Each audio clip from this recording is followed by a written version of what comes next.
Meus irmãos, outra questão que queria partilhar aqui convosco. Qual é que é? A outra questão é esta, é simples. O presidente Nunes disse que se soubesse onde o Venâncio estava, ele poderia ir ter com o Venâncio. Eu queria fazer um pequeno apelo ao presidente Nunes. Até vou me aproximar um pouco aqui para ver bem a minha cara de frente, olhos nos olhos. Presidente Nunes, se quiser falar comigo, não tem problema nenhum. Eu já disse que estou disponível a falar via Zoom, virtualmente, pode ser via Zoom, pode ser via StreamYard, pode ser via Google Meet. Há variadíssimas hipóteses e alternativas virtuais para a gente conversar. Se quiser que eu esteja presencialmente, não precisa ir à procura de mim. É só responder ao ofício que nós enviamos, responder objetivamente aquele ofício. Não há problema. Eu estou aí, eu consigo para a gente conversar. Faça só isto, um pouco de seriedade e honestidade. Responda a nossa carta.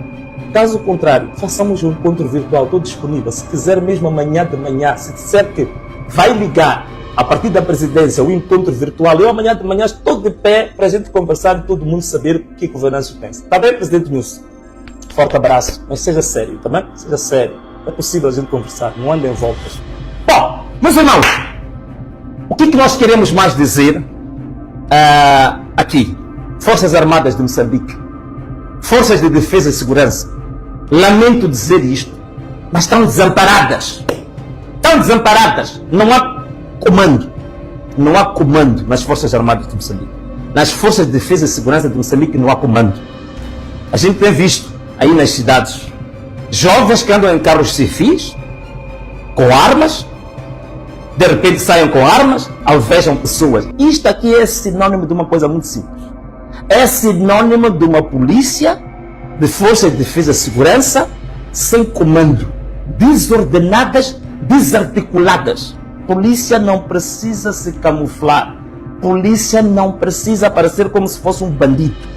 Vamos a lidar com pessoas civis, pessoas que aparecem na rua, pessoas que vão para a estrada com cartazes, são pessoas conhecidas, não estão escondidas. A gente precisa de uma polícia camuflada, paisana, quando se trata de questões de investigação. Para o cidadão, a polícia tem que aparecer uniformizado e identificado, para o cidadão saber que está a lidar com uma autoridade. Não pode o cidadão pensar que está a lidar com um bandido. Qual é a diferença entre um sequestrador e esses polícias que andam com a AK-47 no meio da multidão a disparar contra a multidão? Qual é a diferença? Não há diferença nenhuma. Portanto, não há comando nas Forças de Defesa e Segurança. Por isso queremos dizer, polícias da República de Moçambique, soldados da polícia, das Forças Armadas, estão sem comando. Estão sem comando. Estão sem comando. Infelizmente, por isso, queria pedir às Forças Armadas, queria pedir aos polícias, queria pedir a polícias especializadas, qualificadas, como Cernic, como CIS, como DIO, como GOI e tantas outras. Pensem no juramento que vocês fizeram a esta bandeira aqui. Pensem no juramento que vocês fizeram para defender essa pátria. Porque ao nível da hierarquia, vocês estão abandonados, fugiram todos. Estão a mandar cumprir ordens ilegais. Cumpram aquilo que é o juramento que vocês prestaram à pátria. Cumpram o juramento que vocês fizeram perante a bandeira. Cumpram o juramento que fizeram perante a Constituição da República. Agora a vossa consciência é que deve servir.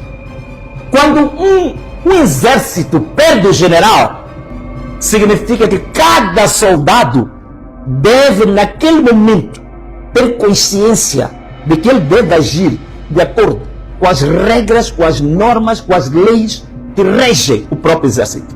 Então, eu queria pedir consciência a todos os soldados, a todos os polícias, que se recordem do juramento prestado à bandeira. O juramento prestado à bandeira. Não hajam como alguns polícias que a gente tem visto, parece que se drogam, parece que andam a injetar. Agem como se fossem esquizofrênicos, dobrados, surmáticos. Não. Pensem no juramento que vocês tiveram perante a nação, perante a vossa bandeira. E agir de acordo com a consciência patriótica, consciência cívica. Como moçambicanos de Gema. Qual é o vosso papel como moçambicanos? Queria pedir às suas Forças Armadas. Não andem a obedecer ordens de pessoas que andam fugitivas. Pessoas que neste momento nem sequer já têm um comando do país. O país está desgovernado. O país está sem leme. O país está à deriva. O país está entregue.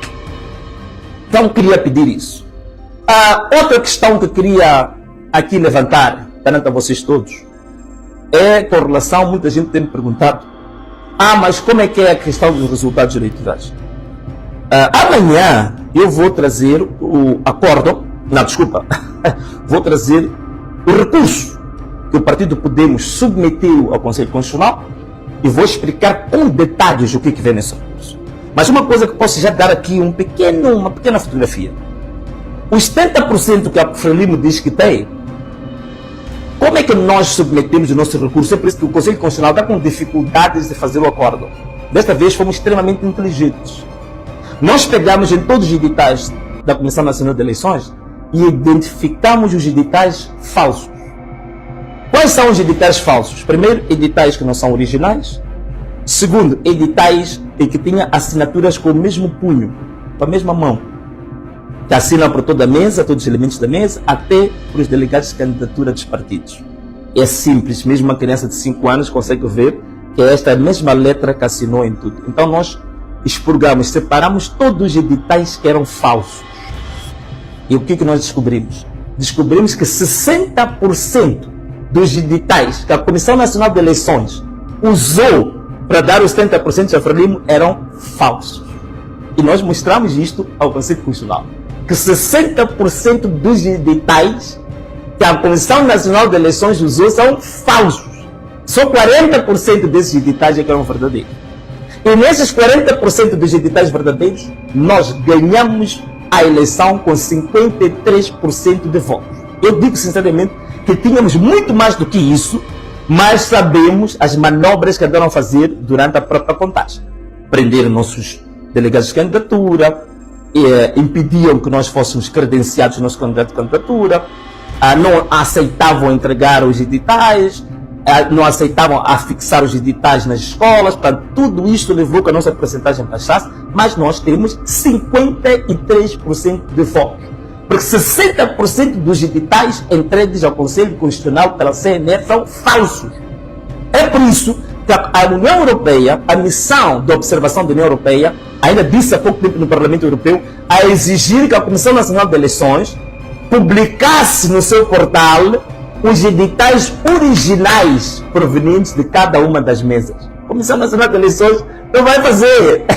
Não vai fazer porque sabe que qualquer cidadão há de ver que isto é edital falso, isto é edital verdadeiro, e vai cair a máscara da Comissão Nacional de Eleições, que usou mais uma vez, tal qual aconteceu em 2023, usou editais falsos, atas falsas, falsificou resultados. E nós denunciamos isto. Demonstramos ao Conselho Constitucional quais são os editais que são falsos da Comissão Nacional de Eleições. É por isso que há dificuldades, meus irmãos, para sair um acordo.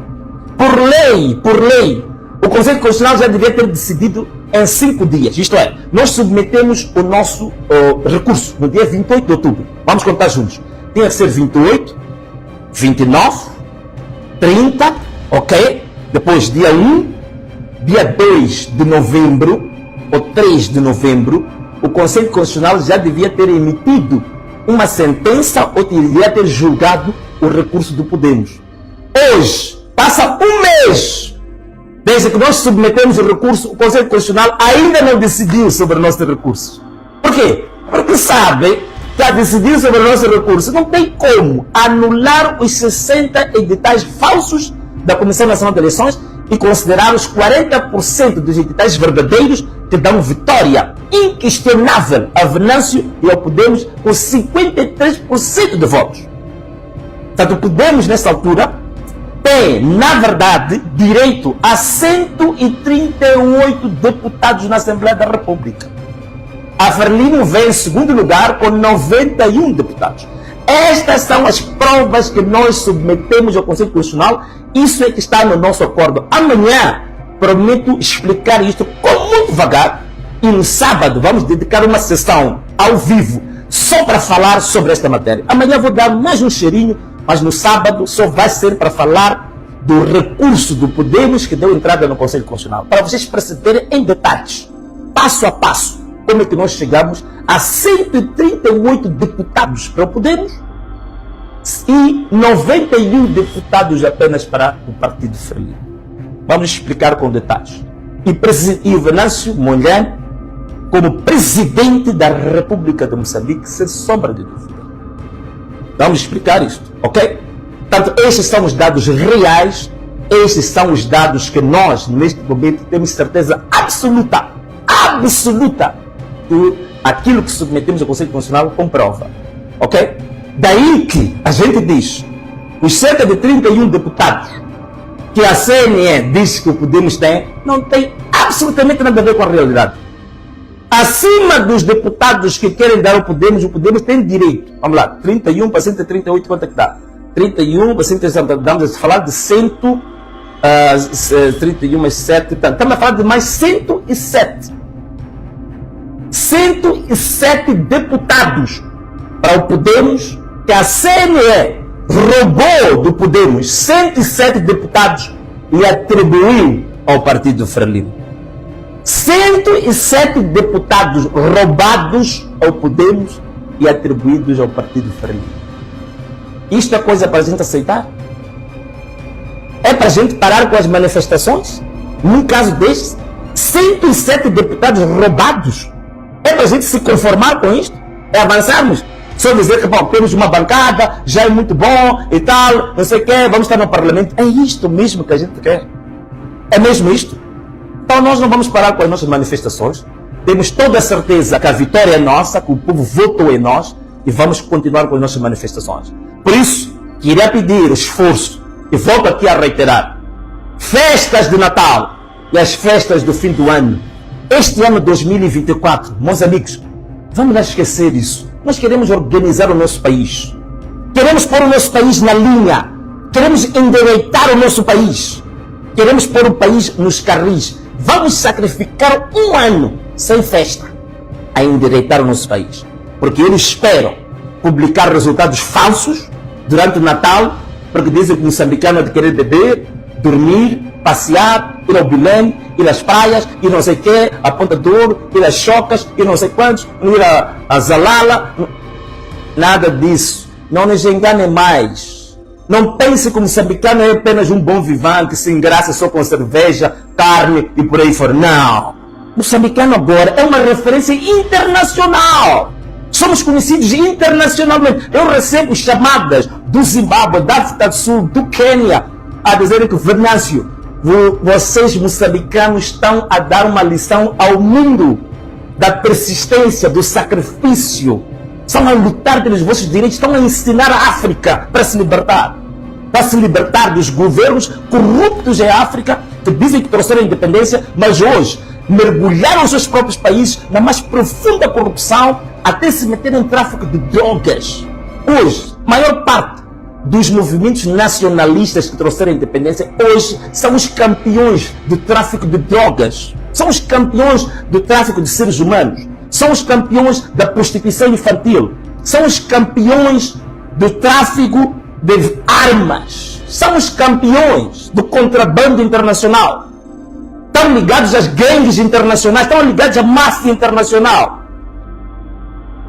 Então dizem que vocês estão a dar um exemplo em Moçambique para nos libertar dos mafiosos da África, os que estão a enterrar a África. Hoje a África é um continente riquíssimo, um continente belíssimo, um continente com um potencial extraordinário, mas a vivermos como miseráveis por causa de alguns governos corruptos até os ossos. A corrupção desgentou até os ossos. Então alguma coisa temos que fazer, meus irmãos. Vale a pena passarmos Natal, final do ano, quando o nosso próprio país tem um cancro profundo por dentro. Não é preciso nós pararmos para tratar o cancro, fazermos a cirurgia para tirar o cancro que tem o nosso país, para depois vivermos o resto da vida livres e felizes. Não é melhor?